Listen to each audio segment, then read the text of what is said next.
Good afternoon, students. This is Dr. Kapil Chaturvedi, and we are here to discuss some Java topics. As we know that the Java is a subject which is in our laboratory in curriculum, and in many of classes of Java, we discuss the basic topic of Java in our laboratory. I posted one video day before yesterday to you, in which we discuss the fundamental of Java, history of Java, data types of Java, and the background and the silent features of Java. We also discuss why Java is dynamic, why Java is platform independent, and why Java is pure object oriented also.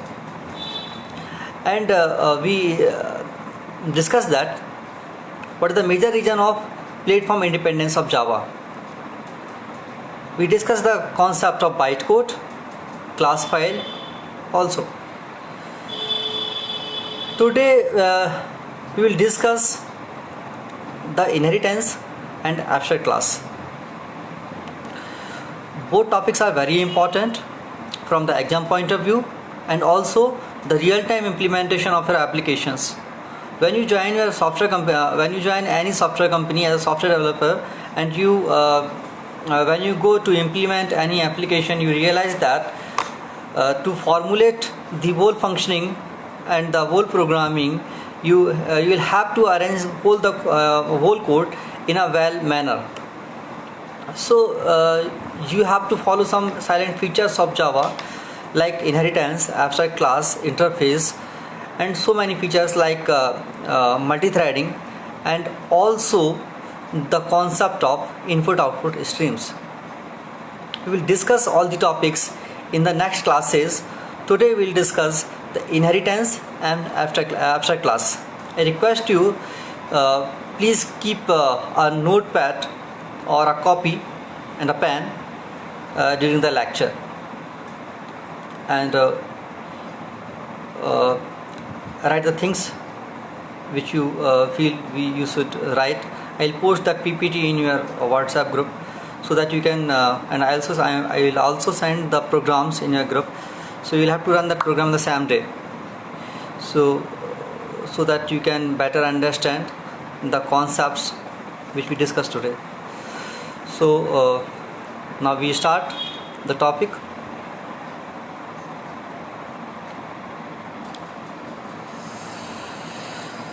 So the topic is inheritance and abstract class.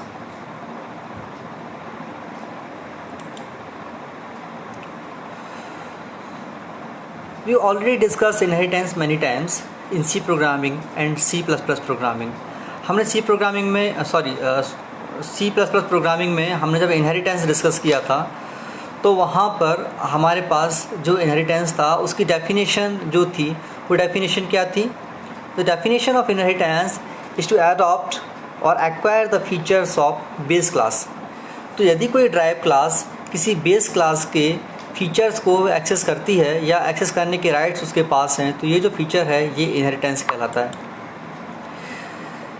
और inheritance को समझने के लिए हमने जो example discuss किया था, वो एग्जाम्पल हमारा था हमारे घर का सिनेरियो, जहाँ पर हमारे पास हमने डिस्कस किया था कि मेरे ग्रैंड फादर या मेरे फादर, आपके ग्रैंड फादर या आपके फादर की जो चीज़ें हैं उनको आप फील फ्री यूज़ कर सकते हो. उनका जो बिहेवियर है, जो नेचर है, वो आप में ऑटोमेटिक आ जाता है. तो ये जो आपके फीचर्स हैं, जो आपकी हैबिट्स हैं, ये इनहेरिटेड हैं from your parent and grand parent. Physical things के बारे में बात करूँगे तो आप अपने पेरेंट्स की बहुत सारी चीज़ों को उनकी बिना परमिशन के यूज़ कर लेते हो, लेकिन कुछ चीज़ों को यूज़ करने के लिए आपको परमिशन लेनी पड़ती है. तो ऐसे आपके ग्रैंड पेरेंट के केस में होता है कि उनकी आप बहुत सारी चीज़ों को उनकी बिना परमिशन के आप यूज़ कर लेते हो. क्या आपके फ्रेंड के ग्रैंड फादर की किसी चीज़ को आप बिना परमिशन के यूज़ कर सकते हो? So answer is no.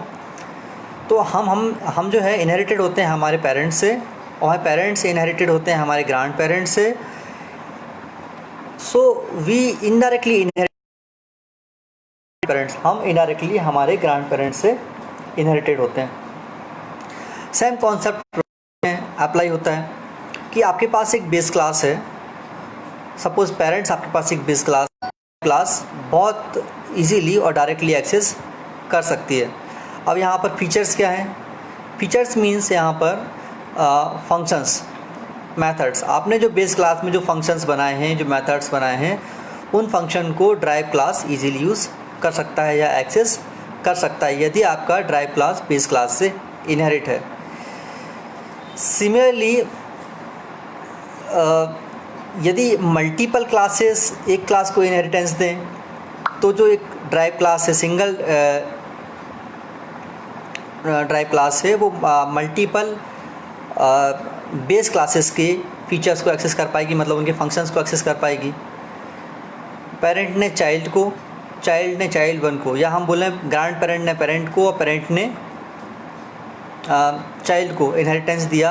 सो जो आपकी चाइल्ड क्लास है वो ग्रैंड पेरेंट्स की मेथड्स को एक्सेस कर सकती है और पेरेंट्स की क्लास मेथड्स को भी एक्सेस कर सकती है। तो on the basis of getting inheritance we classify that mechanism in different categories or types। तो जब एक क्लास दूसरी क्लास को इनहेरिटेंस देती है, यहाँ सिंगल रिलेशन होता है तो वो सिंगल इनहेरिटेंस हो जाता है। जब मल्टीपल बेस क्लासेस किसी एक सिंगल क्लास को इनहेरिटेंस देती हैं तो ये मल्टीपल इनहेरिटेंस हो जाता है। जब एक ग्रैंड पेरेंट पेरेंट को और पेरेंट चाइल्ड को इनहेरिटेंस देता है कि एक सीक्वेंस, एक लेवलिंग यदि होती है इनहेरिटेंस की, तो वहाँ पर जो होगा, ये जो इनहेरिटेंस होगा, ये जो इनहेरिटेंस है, ये इनहेरिटेंस आपका मल्टी लेवल इनहेरिटेंस कहलाएगा। और ये आपका इनहेरिटेंस यदि कोई एक हायरार्की को फॉलो कर रहा है तो वहाँ पर आप इसे हायरार्किकल इनहेरिटेंस बोलते हो। जब आप ये inheritance multi kind of inheritance एक ही प्रोग्राम में फॉलो करते हो, सिंगल भी आपने यूज़ किया, मल्टी लेवल भी यूज़ किया, मल्टीपल भी कहीं पर यूज़ किया, हायरार्किकल तो बन ही जाएगा क्योंकि वहाँ पर आप एक स्ट्रक्चर फॉलो कर रहे हो। So that kind of inheritance will known as hybrid inheritance. तो इनहेरिटेंस के type single level inheritance, multiple inheritance, multi level inheritance, hierarchical inheritance and hybrid inheritance. These 5 kind of inheritance in object oriented programming. So each and every object oriented programming follow these kind of inheritance. But one thing is very important, you will have to remember and you must have to remember in mind, in case of Java never be follow and Java never be use or adopt multiple inheritance। तो हमने जो second inheritance discuss किया था जिसमें कि multiple classes किसी single class को inheritance देती हैं, ये सिनेरियो जावा में नहीं होता है। कभी भी मल्टीपल क्लासेस किसी सिंगल क्लास को इनहेरिटेंस नहीं दे सकती, ये जावा के सेंस में। बट C++ में ये चीज़ बहुत इजीली हुआ करती थी। But Java remove that features, Java never use that features. और उसका जो आंसर है वो ये कि Java use the to reduce the complexity of inheritance, Java remove और never use the concept of multiple inheritance directly. It means Java multiple inheritance को follow नहीं करता, बट मल्टीपल इनहेरिटेंस को किसी दूसरे तरीके से यूज़ करता है, जिसको हम फर्दर क्लासेस में पढ़ेंगे, जिसको हम बोलते हैं इंटरफेस, जो हम फर्दर क्लास में, नेक्स्ट क्लास में कल हम उस चीज़ को डिस्कस करेंगे। जो इंटरफेस है वो बेसिकली आपका मल्टीपल इनहेरिटेंस का एक दूसरा फॉर्म है। But directly we reply the answer, Java never use multiple inheritance. So these are the types of inheritance, and the definition of inheritance is to acquiring or to adopting the features of base class is known as the process. This process is known as inheritance. The process of acquiring the features of base class is known as inheritance. So if we consider an example of inheritance, so we discuss that example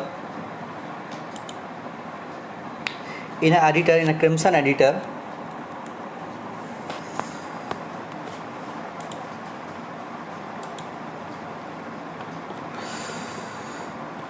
जब हम C++ में inheritance use करते थे तो वहाँ पर हम columns का यूज़ किया करते थे, पर यहाँ पर यदि आपको इनहेरिटेंस यूज़ करना है तो इनहेरिटेंस यूज़ करने के लिए you will just have to use keyword extends. Here we are creating a class A, and in this class we are creating a functions message A, and simply we are printing a message class A inside of that method. तो हमने एक function बनाया class A के अंदर और उसमें हमने message print कर दिया क्लास A. एक को क्लास बनाया क्लास B और उसके अंदर एक दूसरा मैसेज बनाया मैसेज B, और वहाँ पर आकर हमने एक मैसेज प्रिंट कर दिया क्लास A, उसको हमने कर दिया क्लास B. यहाँ पर हमने क्या किया, क्लास A क्लास था और क्लास B इंडिपेंडेंट क्लास था. हमने यहाँ पर एडिशनली एक कीवर्ड यूज़ किया x tends A.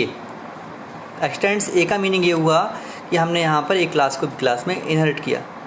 So to inherit class A in class B we use term extends. Okay, so implement inheritance in Java. We use keyword extends, extends, extends. So we extend class A in class B, and again we creating one more class. We creating one more class C, and in this we create a method void message C, and inside of that we are printing a message. That message is class C, and now we inherit that C class with class B. It means ये scenario क्या है कि B ने A को inherit किया और C ने B को इनहेरिट किया. तो ये जो इनहेरिटेंस है ये इनहेरिटेंस आपका हुआ मल्टी लेवल इनहेरिटेंस. आपने इसको इम्प्लीमेंट कैसे करेंगे, हमने क्लास बनाया यहाँ पर DMD, सिंपल एक क्लास बनाया DMD, वहाँ पर पब्लिक स्टैटिक वॉइड मेन को यूज़ किया, और पब्लिक स्टैटिक वॉइड मेन को यूज़ करने के बाद में जो सिंटैक्स था ये हमने बहुत डिटेल में डिस्कस किया था. जिसमें हमने ये समझा था कि पब्लिक हम यहाँ पर क्यों यूज़ कर रहे हैं, स्टैटिक का यूज़ क्यों करते हैं, वॉइड का मीनिंग क्या है, मैन क्या है, स्ट्रिंग क्यों, ARG क्यों, कमांड लाइन आर्गूमेंट है तो क्यों है. We discuss in detail. So we creating the main function, and inside of that we invoke the object of class C. हमने यहाँ पर ना तो A का ऑब्जेक्ट इन्वोक किया ना B का ऑब्जेक्ट इन्वोक किया, हमने यहाँ पर C का ऑब्जेक्ट इन्वोक किया, और C का ऑब्जेक्ट इन्वोक कर उस पर एक ऑब्जेक्ट बना दिया OBJ, एंड यहाँ पर हम लिखा न्यू C. इसका मतलब ये है कि यहाँ पर हमने डायनामिक मेमोरी एलोकेशन किया. जावा जब भी ऑब्जेक्ट इन्वोक करता है तो डायनामिक मेमोरी एलोकेशन को अडॉप्ट करता है, बिना डायनामिक मेमोरी एलोकेशन के वो कुछ नहीं करता. जब इसका डायनामिक मेमोरी एलोकेशन हो गया C के ऑब्जेक्ट का, तो ये जो OBJ है वो C का ऑब्जेक्ट है. तो ये जो C है ये कंप्लीट C मेथड के जितने भी वेरिएबल डिक्लेरेशन होंगे वो ऑटोमेटिकली डायनामिक मेमोरी एलोकेशन ले लेंगे. इट मीन्स रन टाइम पर मेमोरी को एलोकेट कर लेंगे.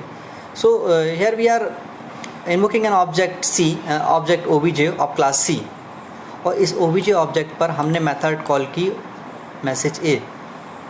बट मैसेज A मेथड तो किसकी है, मैसेज A एक क्लास की है. फिर हमने क्या किया, OBJ पर मैसेज B को कॉल किया, बट मैसेज B किसकी है, B क्लास की मेथड है.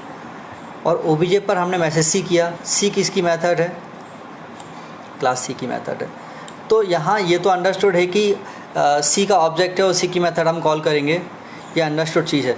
पर हम यहाँ पर यदि OBJ पर मैसेज B को कॉल कर पा रहे हैं और मैसेज A को कॉल कर पा रहे हैं, तो ये जो है ये आपका एक्सटेंडेड फीचर है. और ये जो एक्सटेंडेड फीचर है ये हमको प्रोवाइड हो रहा है क्योंकि हमने यहाँ पर B में E को इनहेरिट कर रखा है और C में B को इनहेरिट कर रखा है. मतलब C जो है वो इनडायरेक्टली A से ऑटोमेटिकली इनहेरिटेड है. तो यहाँ पर OBJ मैसेज C को तो कॉल, मैसेज C मेथड को तो कॉल कर ही सकता है, मैसेज B को भी कर सकता है और मैसेज A को भी कर सकता है. तो यहाँ पर हमने एक सिंगल ऑब्जेक्ट से, जो कि ड्राइव क्लास का ऑब्जेक्ट था, उससे हमने बेस क्लासेस की सारी मेथड्स को कॉल कर लिया. तो यहाँ पर ये चीज़ समझ आती है कि जो C क्लास थी उसने फीचर्स एक्वायर कर लिए B के और A के. सो this is the implementation of inheritance, multi level inheritance in Java. Simple है, आपको कुछ नहीं करना है. जिस तरह से आप प्रोग्रामिंग करते हैं उसी तरह से आप प्रोग्रामिंग करेंगे. Will just have to use keyword extends to implement inheritance in Java. Multiple inheritance होता नहीं है और आपको ये सोचने की ज़रूरत नहीं है कि हम कुछ टाइप का इनहेरिटेंस यहाँ पर इम्प्लीमेंट करने जा रहे हैं. आपको जस्ट अपने लॉजिक को इम्प्लीमेंट करना है, इनहेरिटेंस का टाइप अपने आप बिल्ट हो जाएगा. So I think that should be no doubt in inheritance. और हमने इसको पहले भी डिस्कस किया था, क्लास में भी इसको हमने डिस्कस किया था इनहेरिटेंस को बहुत डिटेल में, पर अभी रिवाइज़ करना इसलिए ज़रूरी था क्योंकि हम काफ़ी ब्रेक हो चुका है हमारे क्लासेस का. So this is there is a necessity to revise these all topics. And the another topic is abstract class. And abstract class, interface, multi-threading, IO stream, these all are very important topics. These all are the very important topics. We can discuss today that topic, but instead of discussing that topic today, I think you should make practice of inheritance in your computer so that you better understand what is the concept of inheritance. And tomorrow we will discuss abstract class and interface. Both topics are very important and very related to the inheritance. So don't miss the class and come online when I call you, when I inform you on message. जब भी मैं आपको inform करूं, आपको online आना है और ये एब्स्ट्रैक्ट क्लास का और इंटरफेस का क्लास अटेंड करना है, क्योंकि कई बार हमारा ये थिंकिंग होता है कि एब्स्ट्रैक्ट क्लास और आपका जो इंटरफेस है ये टफ टॉपिक्स हैं, बट ये बहुत इजी हैं, बहुत सिंपली आप इनको समझ जाओगे. बशर्ते आपको क्या करना है, ऑनलाइन आना है और करीब 20 या 25 या मैक्सिमम 30 मिनट का लेक्चर होगा, वो आपको अटेंड करना है. So today I am not starting the abstract class. I am concluding my lecture on inheritance. You will have to come online tomorrow and attend the lecture of abstract class and interface, and inform to all those students who are not attending the lecture right now due to lack of information. Please inform to all the students to attend the lecture after 12 tomorrow. Thank you. And if you have any doubt related to the inheritance, please message me on my WhatsApp number 9907004447. Anytime you can message me directly or you may call me to ask any question. Thank you. Stay home and be safe. And one more important thing, as you are the lucky students to be a part of SGI, आप शायद lucky students हैं जो online lectures attend कर पा रहे हैं. बाकी बहुत सारे कॉलेजेस हैं जहां पर स्टूडेंट्स लेक्चर अटेंड नहीं कर पा रहे हैं. तो आपको ये बेनिफिट है कि आप सागर ग्रुप के स्टूडेंट हैं, आप सेज ग्रुप के स्टूडेंट हैं, आप SIRT के स्टूडेंट हैं, कि आपको यहाँ पर घर बैठकर आराम से लेक्चर्स अटेंड करने मिल रहे हैं, आपको लॉजिक्स मिल रहे हैं. अदरवाइज़ यही ऑनलाइन क्लासेस अटेंड करने के लिए काफ़ी पेमेंट करना होता है. और अभी जो सीन बाकी कॉलेजेस का है कि बच्चों की पढ़ाई नहीं हो रही है और इतना लंबा ब्रेक के बाद आप कितने भी इंटेलिजेंट हो, आप सेल्फ स्टडी नहीं कर सकते. So you are lucky to be a part of Sagar group of institute. तो आप बाकी लोगों को भी थोड़ा अवेयर करिए कि ऑनलाइन रहें, और कम से कम लेक्चर्स यदि तब नहीं सुन पाते ऑनलाइन आके, तो बाद में लेक्चर्स को सुने और अटेंड करें. Thank you.